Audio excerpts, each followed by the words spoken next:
All right, boys, welcome back to the channel. It is a quick guide for you today. Today we're going to look at individual training, something I do a lot of. There is not just one thing you need to do for individual training. There's 3, 4, 5, 6 teams. Now, obviously, the obvious things are you need to make sure your coaches are as good as possible. I am currently with my athletic club save, my main save on the channel. It's a created club. We're down in non-league. The idea is that we only sign players from Yorkshire and we produce our own players. So getting players through the youth system is very important. So we're maximising as much as we can our training facilities, coaches. That's kind of a given. But then once you're in and you've got your coaches working, this is Tiago Green, and one of my Patreons on the channel. He is a regen. He's a very good regen at our level, currently playing in the Vanarama National League. He has already played 9 games, scored 3 goals. He's an attacking player, a striker, 6'3". But we want to maximise what he potentially could become. So these are going to be 3 or 4 little things you need to do in the game. I'm going to explain how individual training works as well, because I think there's a little bit of misconception on how it works. Things you then need to do in the training schedules. Don't worry, it is very simple. I'll show you a quick little trick just to improve and get more opportunities for your players to do a little bit of individual training. Okay, so here is Tiago. We're going to go to his training. We're training him up as a deep line forward on support. I want him to be, I think he's not the quickest, even though he's only 17 and these are going to improve. He's got flair 19. His work rate's pretty good as well, which I always like in a striker. First touch is good, passing and technique. So he's got everything nearly to be a very good, sort of like not a Premier League deep line forward, but definitely a football league player, kind of the level that we're going to be aiming to on this save. Now, I've set his role as a complete deep line forward on support. This does not mean that in training he is going to be trying to understand and learn the role of deep line forward. What this means is that when he gets the opportunity in training to do individual training, he will be trying to improve on his finishing, his first touch, his passing technique, his vision, his teamwork. All these ones that have now become light green. This doesn't mean he's naturally then going to become an outstanding deep line forward.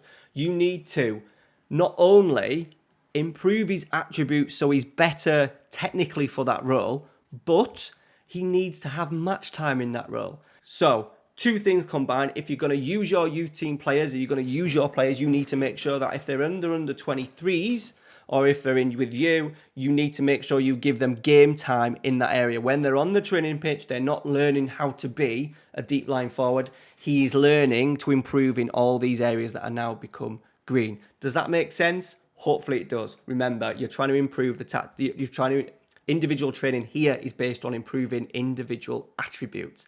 Okay, additional focus is something that I think you can look at. Is there any in particular? Now, the green areas mean attributes that are important to the role that you're trying to get him trained up in. So, looking at it, he doesn't deep line forward.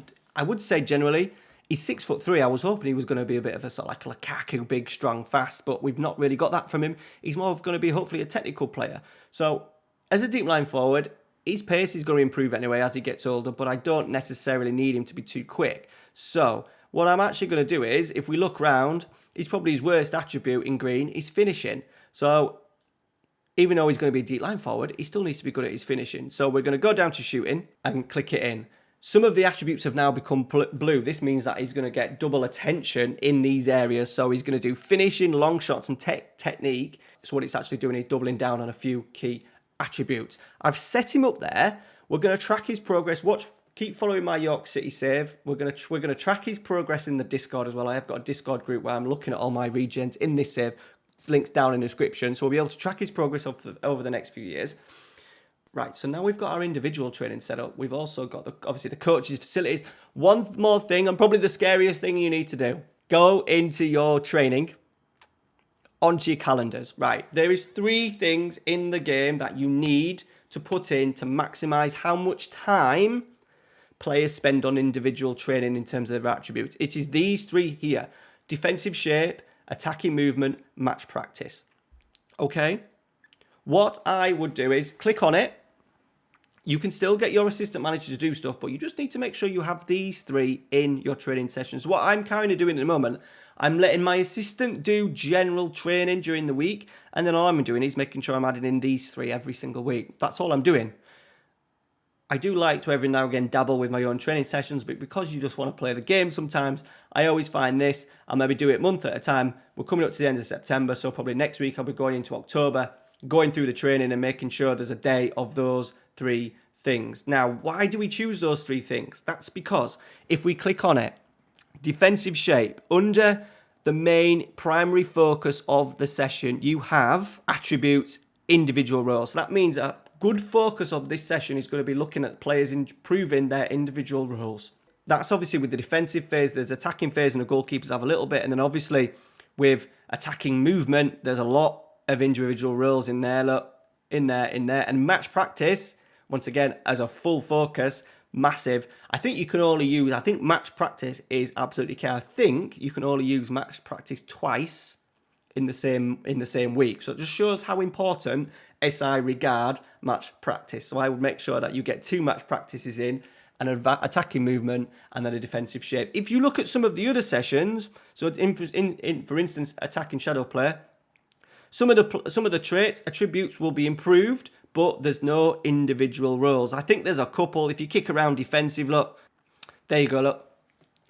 Defending wide, look, only 20%. So secondary focus attackers are working on individual roles, but it's not as big. 20% focus compared to the focus of an attacking movement where it's up to 60%. There's a massive difference in there. So if you want to maximize training and individual training, you've got to do a little bit more than just setting your player to play as a complete forward. And obviously, you've got to be aware that the more attributes they're learning in, slower the focus. So if what you could do, if you really want to just dial down on a few, so if you're quite happy, Taylor Green, to be fair, is quite a good all-rounder.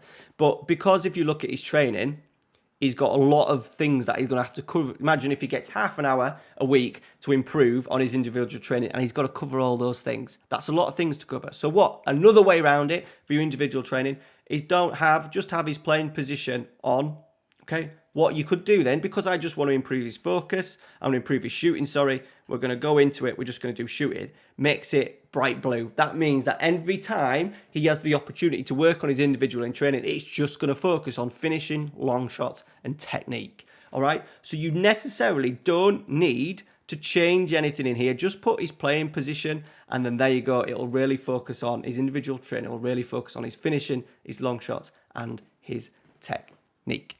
All right, there you go. That is it. Let me know if this has helped you. I've tried to keep it as basic as possible. If there's anything else regarding training you would like to see covered, let me know down in the description. I'm aiming to do a couple of these over the next few weeks. Thank you very much for watching. Make sure you smash a like on today's video. Muchly appreciated, and we'll catch you at the next one. Take care.